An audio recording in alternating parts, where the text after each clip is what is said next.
بسم اللہ الرحمن الرحیم السلام علیکم ورحمۃ اللہ وبرکاتہ۔ ناظرین، اگر کچھ عرصے سے گھر میں کچھ چیخ زیادہ ہو گئی ہے اور بیوی کے کلام میں میم کا استعمال بہت زیادہ ہو گیا ہے، میں نہیں کر سکتی، میرا دل نہیں چاہ رہا، میں کیا کروں، مجھے تو جانا ہی جانا ہے، آپ جہاں سے مرضی ارینج کریں، مجھے تو یہ لینا ہی لینا ہے، آپ جہاں سے مرضی ارینج کریں، میں کیا جانوں، میری ماما تو آئیں گی، تو جان لیجئے کہ کچھ نہ کچھ مسئلہ ضرور ہے۔ کہیں ایسا تو نہیں ہوا کہ آپ نے گھر شفٹ کیا اور قریب کی کوئی فیملی نئی ہے، کہیں ایسا تو نہیں کہ آپ کے ہمسائے میں کوئی نئی فیملی آ کے رہنا شروع ہو گئی ہے، کہیں ایسا تو نہیں کہ آپ کی زوجہ کی جو صحبت ہے، جو سہیلیاں ہیں، ان دنوں کچھ چینج ہوئی ہیں اور ان کے ساتھ بہت وقت گزر رہا ہے۔ اگر ایسا ہے تو یہ الارمنگ سائنز ہیں۔ یقین کیجئے، صحبتوں سے انسان بدلتے ہیں، صحبتیں اثر رکھتی ہیں، اور یہاں تک کہا جاتا ہے کہ انسان اپنے دوست کے دین پہ ہوتا ہے۔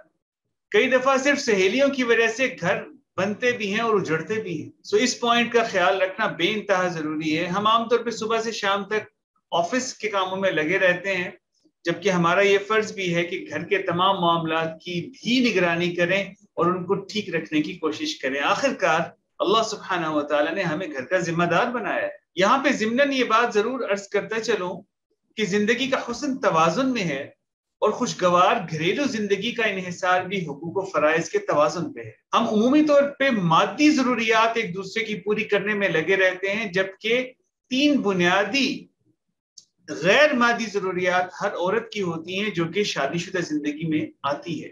پہلا، اس کو عزت چاہیے ہوتی ہے، رسپیکٹ چاہیے ہوتی ہے۔ دوسرا، اس کو تحفظ یا احساس، سیکیورٹی کا احساس چاہیے ہوتا ہے، اور تیسرا، اس کو محبت کا اظہار اور احساس چاہیے ہوتا ہے۔ ہم عام طور پہ شادی ہونے کے بعد ان 2-3 چیزوں کو اگنور کر دیتے ہیں، جس سے زندگی میں اور تعلقات میں ایک بہت بڑا خلا پیدا ہو جاتا ہے۔